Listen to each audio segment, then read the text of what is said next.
Hello, this is KrdaxDrkrun, and I will be teaching you how to use Particle Forge Rebellion, or rather detailing a little bit of my processes and such as I do them myself. So in my last video I taught you how to install Rebellion from Particle Forge Rebellion, I suppose, and I'll just, I guess, go along with what I do normally. I'm a little bit nervous, sorry. So this is my Particle Forge folder. This works, so if you're having troubles getting yours to work, just kind of make your own little texture animations, and mesh folders, and fill it with assets from the game folder itself. Start at Particle Forge itself. You'll be presented with a screen that probably looks a lot like this. It's kind of simple matter to fix that. Just drag the top screen away, and you'll be able to see the simulation settings in the back. Now, I have been working on my Reforge mod, graphical overhaul, kind of the successor to my previous one, and I have been going through all of the Rebellion particles themselves one by one, and so I will go ahead and continue work on the explosion frigates, and I guess kind of talk about my mindsets and what I do as I do it. So I'll go ahead and load up the next one. I use the scroll wheel on my mouse to zoom out and take a look at the effect itself. It's an explosion, kind of pretty I think, but not quite up to my standards. As you can see, the entire path is present in every single every single emitter, which is really undesirable for memory and optimization purposes. I'm going to go ahead and delete everything, which can be done by right-clicking on the emitter and then clicking the remove button. I would like to start from scratch with this one. You can remove effectors in the same way. I'll go over things as I do it. So, currently we have the settings, which you can change on your own time. Changing the backdrop color will simply change the background of your simulation. See, I have it orange right now. These can be changed. They're kind of almost pointless. You can use this to change the background like to a background like in Sins, like the green clouds, the purple clouds, etc. The skybox stars, you can load one of the star skyboxes from Sins as well.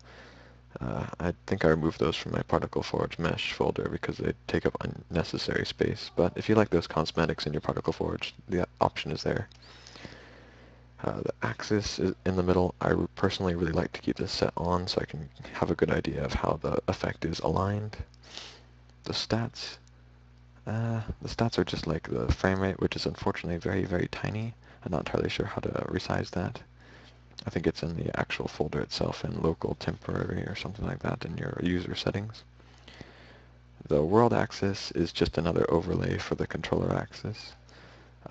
It basically does the same thing as far as I can tell. Maybe at some point they had some kind of separate axis for the world and the controller, which would have been interesting if they had chose to keep that path going. The mesh does not actually work because it only loads the alpha texture values for the maps, which are completely useless for the most part. So don't really bother with this. So the sphere just lets you see the size of influence and such. It works. I don't use it very often though. The explosion frigate right here has a set of global properties that will affect the game. It has infinite lifetime. When it's set to true, will indicate that this effect will run for forever, or as long as the game itself will allow it to run. This is good for travel effects, like phase charge up and travel times, where the time of the particle effect itself will be indefinite, either forever or variable time, I suppose. The length, I haven't had much success with trying to get this to work. I assume that it's using in-game units compared to particle effects, which are not quite exactly the same. Very similar, but not quite. Which, for a travel effect, you can give a projectile a length, which will, I suppose, make it so that it can impact at the head of the warhead if you give it a length. The total lifetime is only usable if you have infinite lifetime set to false, and it will terminate your entire emitter and all active textures and effectors when it reaches this time. Now we get down to the real meat of Particle Forge, the emitters. You can add 3 different kinds of emitters. The point is probably the most useful. It creates a small point that will emit textures of varying kinds and sizes and whatever texture you set it to give. The sphere will generate a sphere of, I guess, textures that will, you can apply different kinds of forces and stuff to that so that you can give it more of a spherical shape if you need to. Point and sphere have a lot of redundancies, but it's just that precision that is, if that's what you need or want, then you can go ahead with the sphere. Ring, on the other hand, is actually very useful. It creates a literal ring emitter, which you can change the size of just like with the sphere. And you can also specify that textures will spawn in order around the ring, which is good if you want to compress the ring to a tiny, like, very thin ring and then set it to only a certain angle, which can create, I suppose, arc emitters, which can be used for, I suppose, what's the word I'm trying to think of? I suppose it's better just to demonstrate. Generally, I send the emit count infinite to false by default because that can quickly lag up the screen. Give it some arbitrary number like 100, and then the emit rate itself will set to 100, so it will emit. The emit rate is just how many textures this emitter will emit in a second, so it will take 1 second to emit 100. Actually, I'll change that to 10. That's probably better for the viewing purposes. I will now change the x radius of this ring to, let's say 1. That's probably good. Then 100 of the y. Notice how when I set the min higher than the max automatically adjusted. That's something that Particle Forge tries to keep up with itself. The spawn angle demonstrates that, or at least controls how the ring will spawn its emitters. Since I only want an arc, I'll set this to 90. And is angle random is what I was mentioning earlier. This will kind of control how I can control actually where the emitter spawn instead of completely random like in sphere or point. Let's say 10 is pretty good. And I'm not going to add a texture, which texture primary will do. I'd rather just keep the boxes for this demonstrative purposes. Set the size to 100. Set the lifetime to 3. It's absolutely fine. Now, it's kind of hard to see, but they are actually appearing in order, so I'll turn down the emit rate to something faster. So notice this. The emit rate here that will emit in a ring in a straight line, which is pretty cool if you want smoke spewing out of an explosion in a controlled manner rather than weirdly shifting itself over, which smoke does not do. There's a lot of applications for that. So I just want to make an explosion now, and so I'll go ahead and try to do that. Stop wasting everyone's time. So I made a point emitter, and now I'm going to name it something because that will allow me to understand what it does. I like to start explosions with a flash of some kind.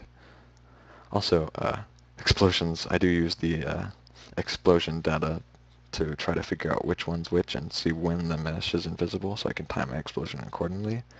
Here I have the explosion effect def for Frigate 4, which I found before I started this video. I've just been sitting on it for a while. So the playtime of the explosion starts at 0, and then the invisible time is 0.8. So that means that all of my explosions should be centered around that 0.8, I suppose, hitbox, where the mesh itself will disappear. That's not super hard to do as effects are very precise in that manner, but I can go ahead and I'm going to start out with a point that will represent our ship so I can get a good idea of scale. So I'm just going to set this lifetime to something huge. I'm going to turn down the point variance to 0, which determines how random our directional variance is. If you want to load a static mesh from the game files, set particle mesh old, set the shader to particle mesh old, leave the size and width and height alone, doesn't matter for this purpose.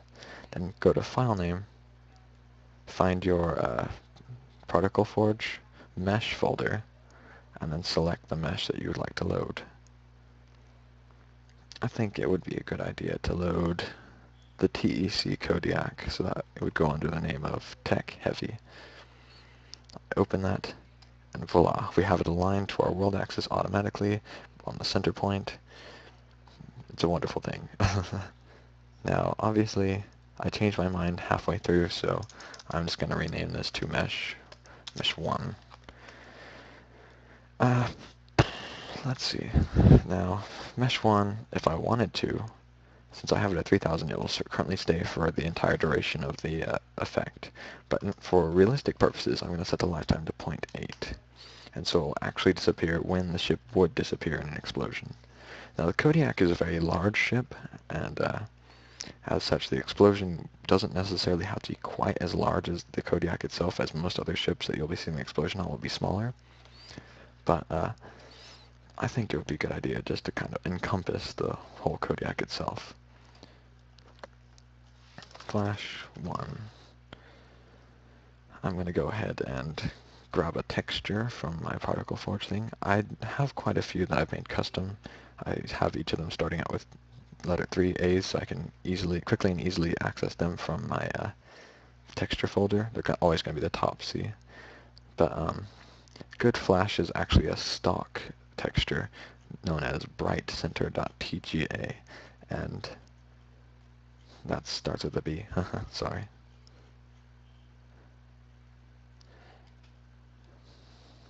Notice you're going to have a path here, and for optimization purposes, it's a good idea to delete the path.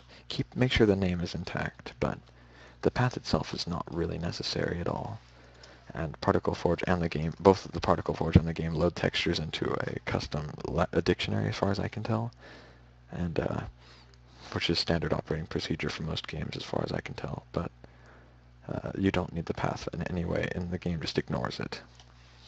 So flashes are best held onto with a very short lifetime. I went ahead and I'm going to tile 3 on top of each other at a very fast emit rate. I'm going to give them a very short lifetime, 0.15. I'm going to keep the angle variance at 180 because I really don't care because it's going to be very fast. And I'm going to set the rotation to true and 360 so it will not be too absurd. Now I'm going to set the size to something very large so that it's easy to see so I can get kind of a good starting point. Pushing F5 is a very fast and easy way to start your particle effect from scratch. So the time.start modifier right here I'm going to change in my point is when the effect will start itself. I think 0.7, it starts the flash right before the mesh disappears and ends after it's gone. So that's kind of a good starting point to be for our explosion here. Now, changing the color of that is very simple. You just go to the particle and then color right here, and then you can select one of these. Though be aware that since this is an additive, changing it to black or something close to black will make it very dim. Or black will make it disappear completely, rather. White is generally good to preserve all alphas and colors present in the original texture, but you can go ahead and change it to other colors. Usually lighter colors are best, as dark ones have a very strange effects on Particle Forge. If you want a very large, if you aren't very comfortable with changing the RGB values here, then go ahead and just look through here for some presets. They're usually pretty well spaced out in terms of values, and usually I'll just use this as a quick reference for colors. I think it would be nice to go with a rather light blue explosion. Steel blue is probably, or Dodger blue looks like a pretty good color. See how blue that is? So I'm going to go ahead and do something new I haven't shown yet. Copy. Right-clicking one of your emitters, you can make a copy of your other emitter. And I'm going to make a copy and then change some values. I'm going to make it about 3/4 of the size of the other one. Oops. Change it to white. Reduce the reduce the emit count so it's not quite as heavy, and increase the lifetime. Do you notice the effect now? Now it has a white glow in the center of this flash, and it kind of has a linger effect, so it looks more like an actual glow. If I wanted to increase the lifetime, it would look slightly more choppy, so keeping that tight is probably the best thing to do. Now I'm going to add an effector. Fade is probably one of the best just for generic effect purposes. I'm going to add a fade. I'm going to change its fade out time to 0.1. Notice how it has fade in time and fade out time. The fade in time will determine how long it takes for the effect to fade in if this is set to true. The fade out will determine how long it will take to fade out if this is set to true. So you can fiddle with either of these. These I'll explain later, I suppose. I have no idea what this to do. This has to line up the attachment rule of the emitter it's affected. I believe this only has to do with other effectors, but anyhow. The time start, it works very similarly to the effects. This effector will only happen after the time start. Since 0 is the start of the emitter, this is fine. Once I have it all set up like I want right now, probably I could set it to 0.15 for more visibility. I'll right click on it and click attached emitters, and I'll go ahead and add my two particle effects into the flashes, I mean. Now you can see it looks much, much less choppy, as the flash effects will fade out very quickly as they, I suppose, appear and disappear. Now this is not anywhere near a finished dry explosion, but it's a very good start. So most explosions will generally have fire of some kind, and to make fire, generally it's a good idea to take the stock, some of the stock sends textures.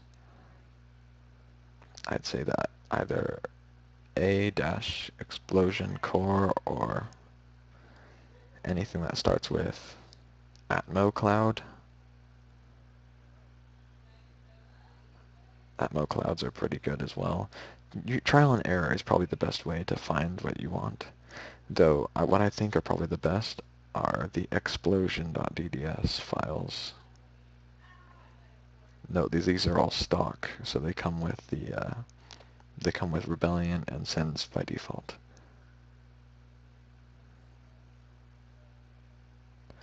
So explosion core looks pretty good usually. I've just got to resize it so it's actually visible. Delete the path.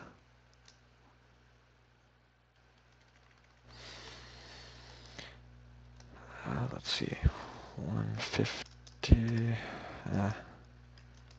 500 is probably pretty good for this. Now for a complementary color, since this is blue, I think it would be wise to go with probably an orange. Orange looks pretty good.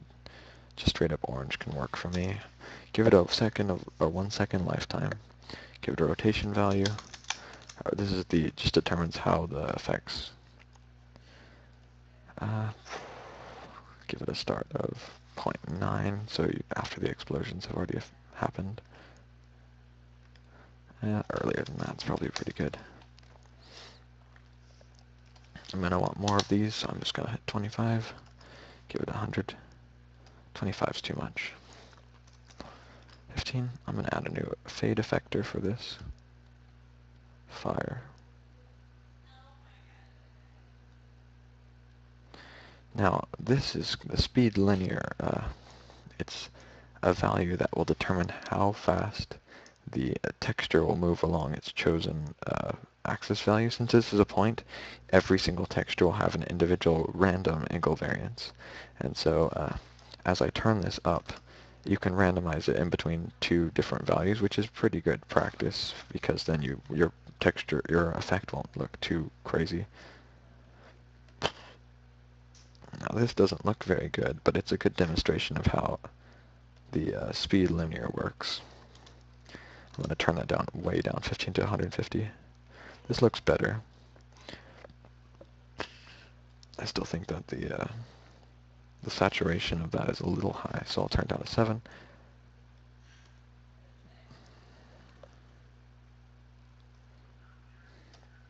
This is looking quite a lot better, I think. Now currently we have the flash, we have the fire. You may notice that Bale Knight, and Bale Knight uses explosion core a lot, so this looks a lot like something that Bale Knight has made, and that was kind of the intent of this demonstration, I think. If,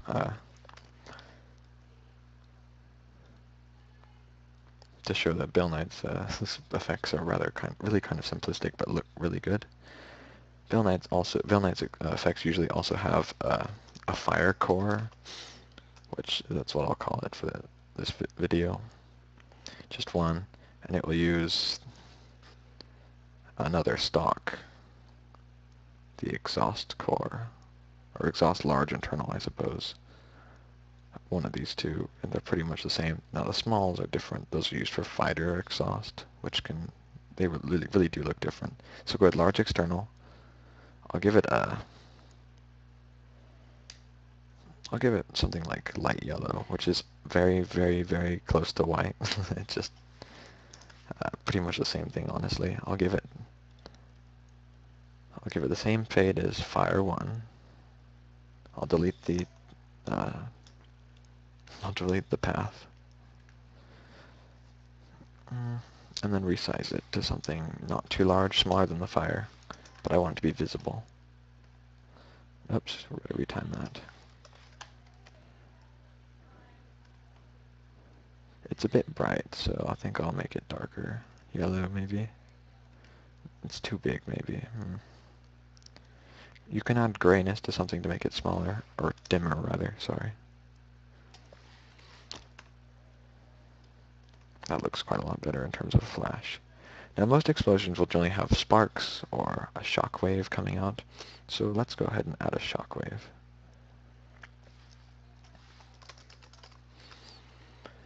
It's a good practice to add numbers to the ends of the names because there are a couple of no-no words that you don't want to make, or names rather. If you name your emitter point, every time you create a new point, everything it will share values with everything that has that name. So you do not want to do that. Same happens for ring and sphere. So you want to name it anything but point, sphere, or ring. Also, the numbers help you to make sure that you don't accidentally make another flash and then it copies itself over and corrupts all of its settings. Shockwave, it's a good idea to look through. Just go first, since these are usually alphabetical order, I'll just go straight down to the S's and go for shockwave. Shockwave blues are usually pretty good for explosions. I'll go with shockwave blue 3.dds. Delete the path.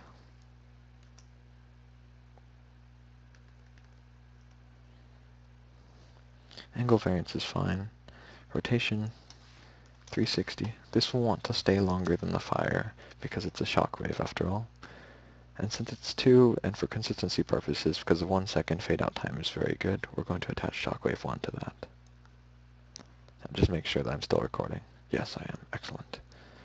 I'm going to add a new kind of effector called linear inflate. Linear inflate will either increase or decrease the size of your texture at a linear rate of this value here by the height and widths, which you can make I'm going to give varying values right now so that you can see. I'm going to make the shockwave spawn in consistently with the rest. We'll give it a little bit later. Currently it's a bit large for...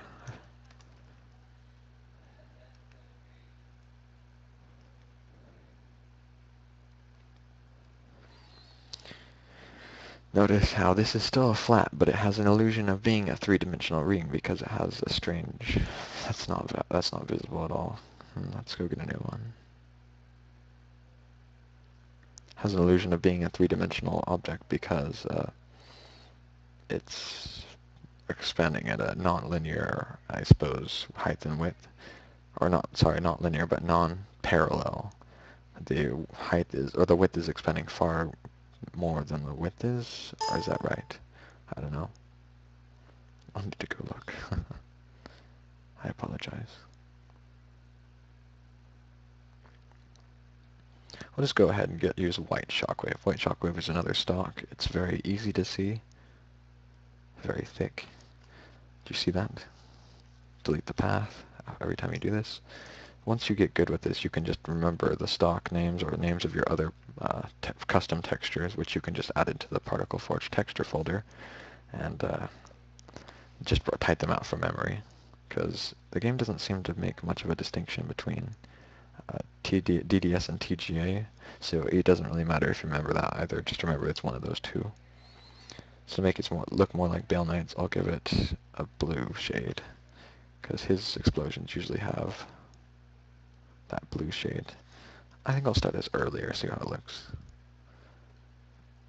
Maybe scale down the size a bit to 800 to 150.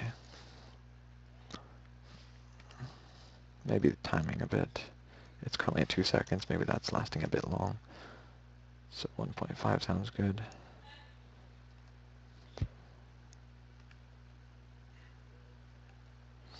Bale Knight has another shockwave, so I'll go ahead and copy this one. Add a white, or make it white, I suppose. I'll keep it at white shockwave. Well, actually, I want to go with gravity well, if I can find that.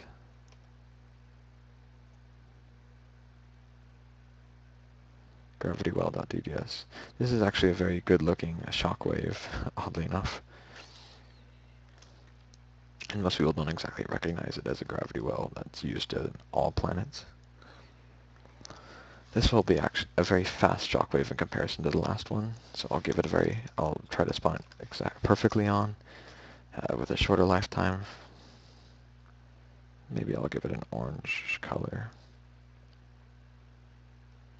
I want to give it a fade time comparable to the flash, and then I'll give it another inflate. Now this will be a very large one because it's going to be only there for a second. Notice that? Do you see it? Right there. That's a little bit much for you to be able to see it well, so we're going to cut that by half. Oops.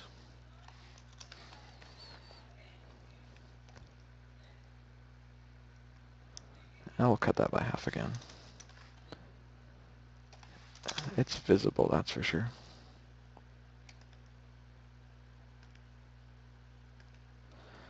In order to increase visibility, you can add more to the emit rate and just more to the emit count and crank the emit rate up to something huge, which, as you can see, makes it far more visible.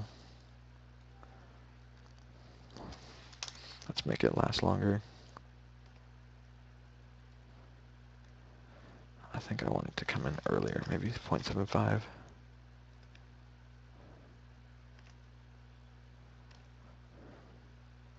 Maybe it's a bit too bright now, because I just want it kind of as a nice little shockwave there. Now this is looking a lot more and more like a Bale Knight effect, isn't it? Just keeping these considerations and, I suppose, mindsets in hand as you make your effects, you can make it look however you like. So I came into this one wanting to make an explosion for the sake of demonstrating this video, and I kind of decided on the fly that I wanted to make it into a Bale Knight one, at least stylish wise. I'm going to add the sparks that he has at the end, so I'm going to make a sphere. As you can see, it spawns 1 by 1 squares and an X and a Y and a Z of 10, which isn't very good for this purpose, so I'll crank that up to 100. I'll go ahead and use one of my custom textures.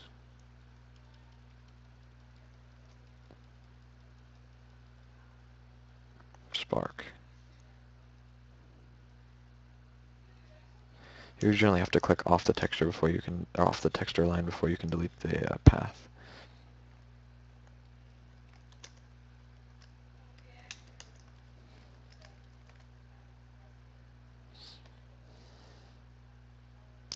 He makes his sparks blue, so I'll do that. I'm going to also make them have an outward impulse of 150. 0.8. It's currently at infinite, so we're going to turn that off. Maybe make like 7 sparks at a rate of 15. Now, these are lasting for 3 seconds, which I do not want. Also, since I want them to have some variable impulse, I'm going to change the minimum to 10, so they'll spawn at differing distances apart from each other.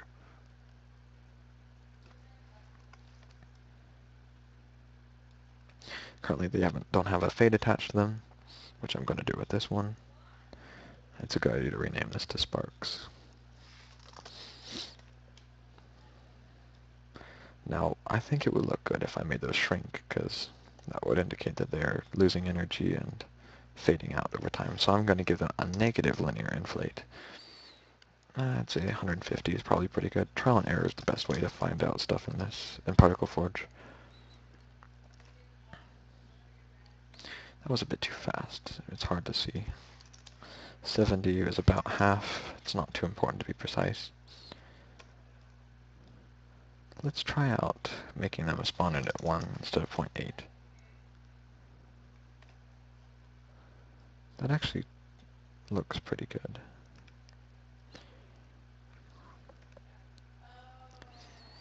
So we've only explored camera-facing billboards, and that's actually fine for the purpose of this video. So I think that this effect itself looks pretty good, and it's only running at about 15, 16 particles at a time, which is very, very, very light, and it's very small, and it's not heavy on the computer at all. However, it will be extremely heavy if you forget to delete the mesh. Also, it will look absolutely horrible. So the reference mesh, at the end of every session, when you're ready to save, remember to remove the reference mesh. And this is our explosion. It's timed up in accordance to the explosion effect stuff, and it's ready to be saved, and we're ready to go on to the next one. So I just save it in my in-process folder.